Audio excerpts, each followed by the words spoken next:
नमस्कार दर्शकों, indigenous horse media में आपका स्वागत है। आज मैं आई हूँ अहमदाबाद आरके स्टड फार्म, जिसके ओनर हैं अब्दुल रज़ाक भाई खत्री। स्टैलियन ओशन के ओनर अब्दुल भाई को 2023 में बतौर जज बुलाया गया था एंथ्योर हॉर्स शो तमिलनाडु में। अस्सलाम वालेकुम। वालेकुम अस्सलाम, नमस्कार। कैसे हैं आप? मैं एकदम ठीक ठाक मैम। बहुत सुना है आपके फार्म के बारे में, खास करके आप जो घोड़ों से प्यार करते हैं उसके बारे में बहुत चर्चा हो रही है घोड़ों की दुनिया में। जी मैम, तो शुक्रिया। शुरुआत यहाँ से करते हैं कि पैशन तो घोड़ों का पहले से ही होगा आपको, लेकिन क्या आपके बाप दादा वगैरह घोड़े रखते थे? नहीं मैम, मेरे फादर और ग्रैंडफादर तो घोड़े नहीं रखते थे। अच्छा, तो मुझे शौक हुआ तो आपको शौक मैंने परमिशन लगा? ली मेरे फादर से। अच्छा। तो उन्होंने परमिशन दी, फिर मैं आज 14-15 साल से घोड़े रख रहा हूँ। तो जब पहला घोड़ा आपने खरीदा तो कौन सा खरीदा और कैसे शुरुआत की आपने? जी मैम, मैंने पहला घोड़ा खरीदा था काठियावाड़ी, लाल अबलग घोड़ा था। 57-58 हाइट थी उसकी। अच्छा। और मैंने उसको 2 साल रखा और मैं सीखा भी उसी पे। राइडिंग नहीं आती थी उस टाइम पे, लगाम पहनाना भी नहीं आता था, तो उसी घोड़े ने सिखाया धीरे धीरे, और 2 साल में उसने मुझे एकदम कंप्लीट कर दिया सिखाकर। अच्छा दर्शकों, ये एपिसोड खास इसलिए बनाया है कि ये घोड़ों की दुनिया के अंदर काफ़ी देखा गया है कि कभी किसी के हैंडलर या जो घोड़ों का ध्यान रखता है, लड़का या आदमी, उसको ज़्यादा पैसे दे के कहीं खींचने की कोशिश हो रही है। कभी इस वजह से लड़ाइयाँ भी हो जाती है। तो ये हैंडलर को या जो आदमी देखभाल कर रहा है घोड़ों की, उसको कैसे हैंडल करना है, कैसे एक जगह पे रिटेन करना है, वो आज हम बात करेंगे अब्दुल भाई से। तो अब्दुल भाई, ये बताइए दर्शकों को कि मैंने आपके जो यहाँ पे हैंडलर है मनीष भाई, उनसे बात की। वो आपके पास 12-13 साल से है। जी मैम। तो आप क्या ऐसा करते हैं कि वो आपके पास ही टिका हुआ है? मैम, पहली बात तो हमारे यहाँ पे जितने भी काम करने वाले हैं वो बचपन से यहीं पे है। वो काफ़ी छोटी एज से मेरे पास है, और वो काम धीरे धीरे यहीं पे सीखा, और आज उसको 12-13 साल हो गए मेरे यहाँ पर। काफ़ी टाइम ऐसा भी हुआ बीच बीच में कि बाहर से कुछ लोग आते ब्रीडिंग पर्पस से या घोड़े के शौक़ के लिए, तो वो हमारी गैर हाजिरी में हमारे आदमियों को भी बरगलाते हैं। अच्छा। या ऑफ़र भी देते हैं वो बच्चों को या लड़कों को कि भाई हम तुमको यहाँ से इतना ज़्यादा देंगे या उतना ज़्यादा देंगे। लेकिन बच्चों में भी पहले से थोड़ी ऑनेस्टी भी थी, तो वो नहीं गए। कभी ऐसा भी होता है कि कभी बच्चे बहक भी जाते हैं या आदमी बहक भी जाता है तो चला भी जाता है, लेकिन कुछ टाइम पे उनको शायद रियलाइज़ हुआ, तो कुछ गैप के बाद फिर वो लोग फिर वापस आए। तो ऐसा कई बार होता है कि जो हमारे दोस्त होते हैं या जो हमारे मिलने वाले होते हैं या जो हमारे यहाँ पे ब्रीडिंग कराने आते हैं, तो 1-2 बार आते हैं तब तो ऐसा कोई प्रॉब्लम नहीं होता है, लेकिन फ्रिक्वेंटली उनका आना जाना लगा रहता है, तो फिर वो धीरे धीरे तुम ये कैसे करते हो, तुम ये कैसे करते हो, या ग्रूमिंग किस तरह से करते हो, तो वो सीखने के लिए आते। तो हम लोग अलाउ करते थे कि भाई ठीक है, कोई बात नहीं, आप कुछ सीख के जा रहे हो तो कोई दिक्कत नहीं है।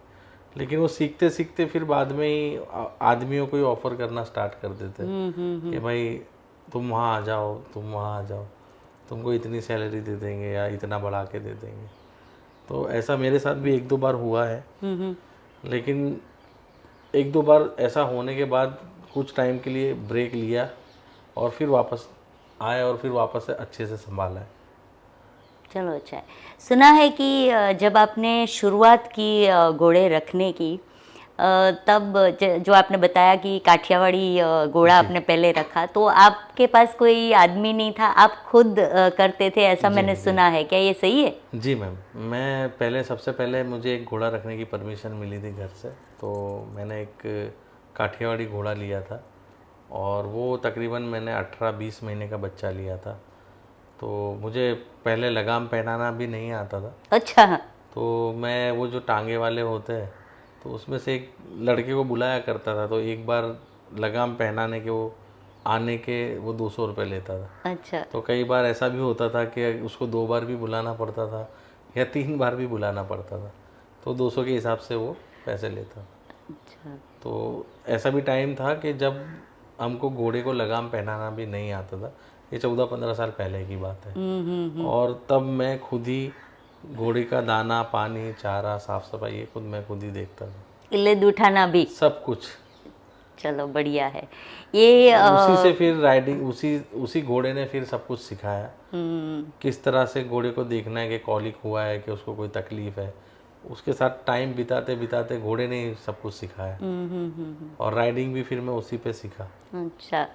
तो कॉलिक की अभी आप बात कर रहे थे, तो यहाँ पे पूरा सेटअप है, जैसे जो इमरजेंसी में मेडिकल की चीज़ें चाहिए वो सब रखते हैं आप? जी मैम, जैसे भी जो मेडिकली जो इमरजेंसी जो ज़रूरत होती है इंजेक्शन वगैरह की, तो जो लाइफ सेविंग ड्रग होते हैं वो हमारे जो डॉक्टर है, डॉक्टर पुरोहित साहब, या जो हमारे यहाँ के लोकल डॉक्टर है, तो उनसे जो भी जानकारी मिली है, तो जैसे डॉक्टर को आने में थोड़ा वक्त लग जाता है। कभी कभी क्या होता है कि घोड़ा ज़्यादा वक्त नहीं भी देता है, तो उसके लिए क्या होता है कि इमरजेंसी के लिए हमको उसकी ट्रीटमेंट स्टार्ट करनी पड़ती है डॉक्टर से पूछ के। तो वो जो ज़रूरत होती है वो हम लोग रखते हैं।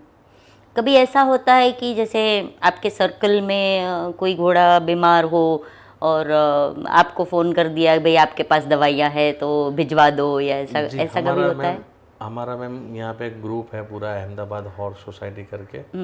तो पहले ऐसा काफ़ी ज़्यादा होता था, अभी तो बहुत कम हो गया है। पहले क्या होता था कि रात बेरात कभी डॉक्टर नहीं आया, या ग्रुप में सभी लोग बहुत जूने टाइम से घोड़े रख रहे हैं, तो उनको पता होता है कि भाई ये इस प्रॉब्लम में क्या करना है हमको। तो वो घोड़े की ट्रीटमेंट करते करते या डॉक्टर से सीख के समझ के, वो इमरजेंसी में कितनी बार ऐसा होता है कि आधी रात को कभी कभी कोई इमरजेंसी में कॉल नहीं उठाता है या किसी से कांटेक्ट नहीं हो पाता है।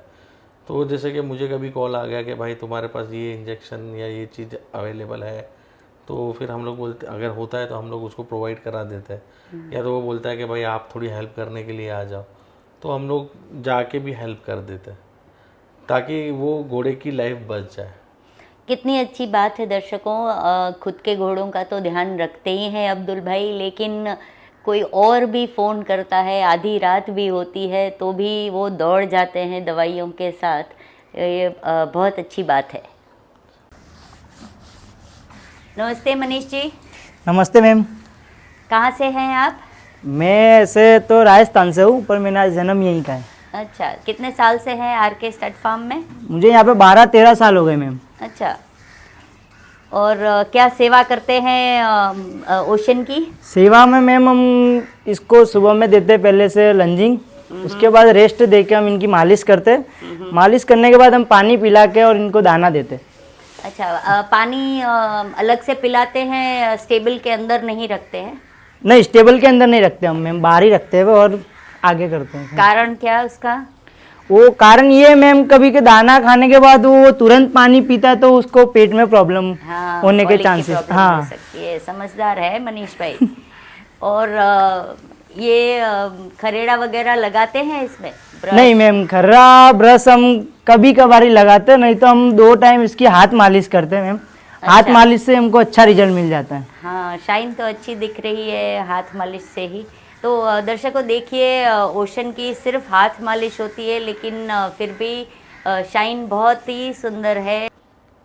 तो दर्शकों, अभी मनीष जी से हमने बात की, वो आपने सुना, काफ़ी मेहनत कर रहे थे, वो भी देखा। ओशन को बहुत अच्छी तरह चमका दिया है उन्होंने। इतनी मेहनत और शिद्दत से काम कर रहे हैं, मतलब कुछ तो अब्दुल भाई ऐसा करते हैं कि ये लड़का इधर इतने साल से 12-13 साल से इधर है और ऊपर से मेहनत भी अच्छी कर रहा है। तो आइए पूछते हैं अब्दुल भाई से कि और क्या करते हैं वो। मैम ये जो भी बच्चे हैं ये छोटे से ही हमारे यहाँ पे ट्रेन हुए हैं, और हमारे पास पहले एक जूने आदमी थे यामीन खान, उनके अंडर में इन्होंने ट्रेनिंग ली और हमारी भी कुछ गाइडेंस रही, और इनको सीखने की भी धगस थी तो इन्होंने सीखा भी। और ये सिर्फ आदमी नहीं है, ये हमारे फैमिली मेम्बर की तरह है। हाँ, वो बात सही कही आपने। क्योंकि अगर आप किसी को नौकर की तरह या आदमी की तरह या साइज की तरह रखोगे तो वो भी आपके तरफ से उस तरह का ही रिलेशन रखेगा। तो जैसे हमारे यहाँ पे आए दिन दावत होती रहती है, मेहमानी होती रहती है, तो उसमें भी ये लोग काम वगैरह सब कुछ देखते हैं और हम सब साथ में बैठ के साथ में ही खाना खाते हैं। तो एक फैमिलियर माहौल है हमारे यहाँ पे। तो उसके हिसाब से हम लोग इनकी ज़रूरतों का भी ध्यान रखते हैं, जैसे वार त्यौहार पे देना लेना और बोनस वगैरह का भी हम बहुत ध्यान देते हैं। जैसे बीमारी सीमारी आ गई या कुछ भी तो हम उनके साथ खड़े रहते हैं। बहुत अच्छा है। तो ये बहुत इम्पोर्टेंट बात है दर्शकों कि अगर आप परेशान हैं कि आपका हैंडलर या आपका आदमी कोई खींच के लेके जा रहा है, ज़्यादा पैसे ऑफ़र कर रहा है, तो ये ज़रूर ध्यान रखिए कि अगर आप उसको फैमिली मेम्बर की तरह रखेंगे, उसका ध्यान रखेंगे, तो वो कहीं नहीं जाएगा। तो अब्दुल जी ये बताइए कि आप बाल भंवरी में विश्वास रखते हैं? मैम वैसे तो मैं बाल भंवरी में विश्वास नहीं रखता। मैं ये मानता हूँ कि अल्लाह ने, भगवान ने जो भी बनाया वो 100% परफेक्ट बनाया। उसके अंदर कमी ढूंढने का काम हम लोग करते हैं और उसकी वैल्यूशन कम करने के लिए हम लोग उसकी कमी ढूंढते हैं।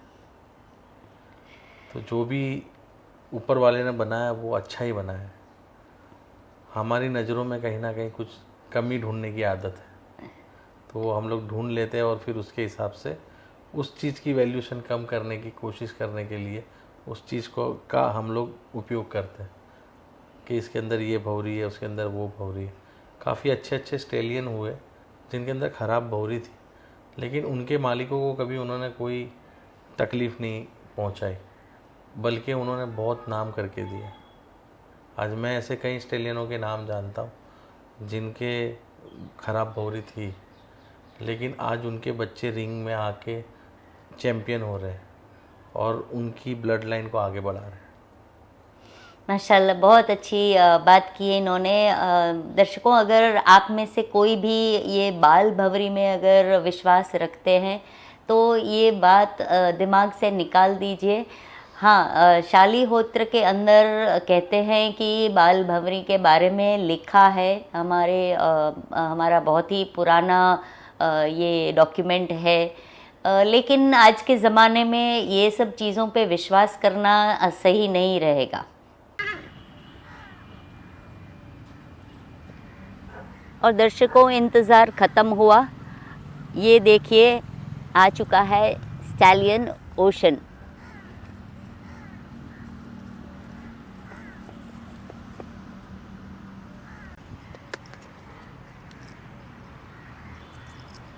मैम इसका नाम है द ग्रेट इंडियन ओशन।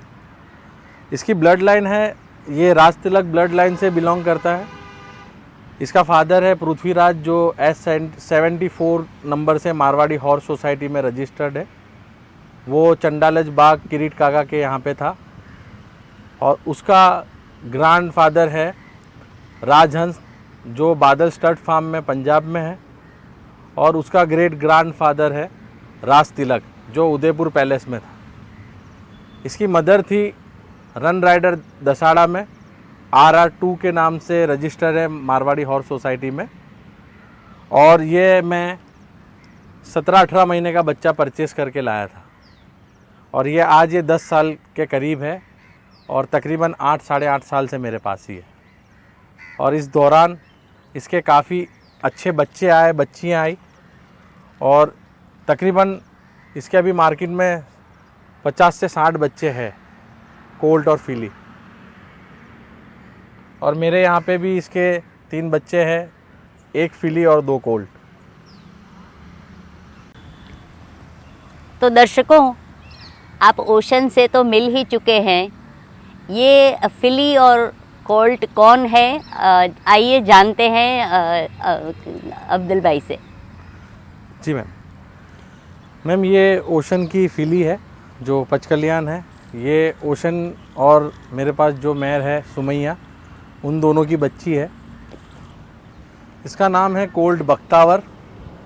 ये स्टेलियन ओशन और मेरे पास जो मैर है स्टेला, उसका कोल्ट है। क्या उम्र है इसकी? ये अभी 11 महीने का है। ये है कोल्ट तिलक हंस। ये मेरे पास मैर थी आयशा, जो चंडालज बाग से थी, और स्टेलियन ओशन, उन दोनों का बच्चा है ये अभी 2 दांत से निकल के अभी ये 4 दांत हुआ है। तो दर्शकों, ओशन के तीनों रिजल्ट देखने के बाद आइए मिलते हैं स्टैलियन फतेह से।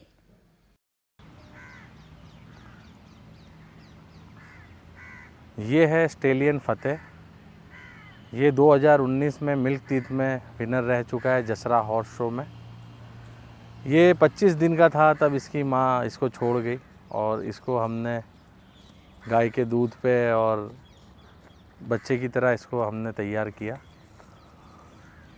इसकी मदर है अक्षा जो मेरे पास थी, और इसका फादर है अश्वराज जो अभी रिलायंस में है। अश्वराज का जो फादर है वो प्रभात है, देवली लाइन से। इसके बहुत अच्छे कोल्ट और फिलीज है और काफ़ी अच्छी अच्छी जगह पे इसके बच्चे आए हुए हैं। इसका नाम है रूप रतन। ये मेरे पास मेरे घर की ब्रीड की हुई सुमैया और के पटेल फार्म में जो स्टेलियन था, स्टेलियन शिवालिक, उसकी बच्ची है। ये मदर साइड से आलीशान लाइन और फादर साइड से सुल्तान लाइन से बिलोंग करती है। बहुत सुंदर घोड़ी है। अब्दुल भाई बताइए इसके बारे में। मैम इसका नाम सुमैया है। ये हमारे स्टड फार्म की ही ब्रीड की हुई घोड़ी है। हाँ। इसकी माँ मैं लाया था सबसे पहले। मेरे पास पहले काठियावाड़ का घोड़ा था, उसके बाद मैं इसकी माँ को अम्बोड मेले से परचेस करके लाया था। अच्छा। अक्सा नाम था उसका। ये उसकी बेटी है। और इसके फादर का नाम है ओमकारा, जो हमारे अजीज़ दोस्त विजय ठक्कर करके है बरोड़ा में, बहुत अच्छे ब्रीडर है जी। उनके पास एक पचकल्याण उस टाइम पे घोड़ा था ओमकारा, और वो ओमकारा था आलीशान लाइन से। ये अक्सा और ओमकारा की बच्ची है। स्टेला के बारे में बताइए अब्दुल जी। मैम इसका नाम है स्टेला।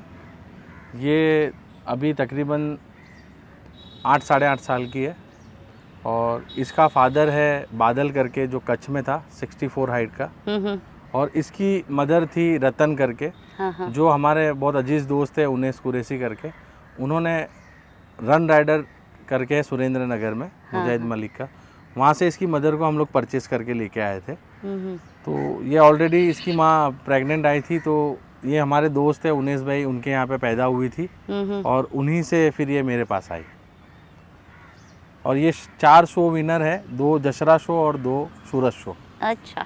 और चारों 4 शो में ये सेकंड प्राइज़ लिया है इसने। बहुत सुंदर है। और इसका बहुत अच्छा कोल्ड मेरे पास खड़ा है अभी। अच्छा, आपके पास ही है? जी मैम। अब्दुल भाई का घोड़ों से लगाव तो बेहतरीन है ही। ये देखिए, उनके बेटे यूसुफ भी कोई कम नहीं है। अब्दुल भाई ने खास अपने बेटे के लिए एक पोनी खरीदा है। स्टैलियन ओशन और स्टैलियन फतेह दोनों ही स्टड सर्विसेज देते हैं। आपने उनके रिजल्ट इस एपिसोड में देखे, तो नीचे अब्दुल भाई का फ़ोन नंबर है जिस पे आप उनका स्टड सर्विसेज के लिए संपर्क कर सकते हैं। उम्मीद है कि आपको ये एपिसोड अच्छा लगा, तो लाइक कीजिए, शेयर कीजिए, कमेंट कीजिए, और जिन्होंने सब्सक्राइब नहीं किया है वो सब्सक्राइब कीजिए। धन्यवाद।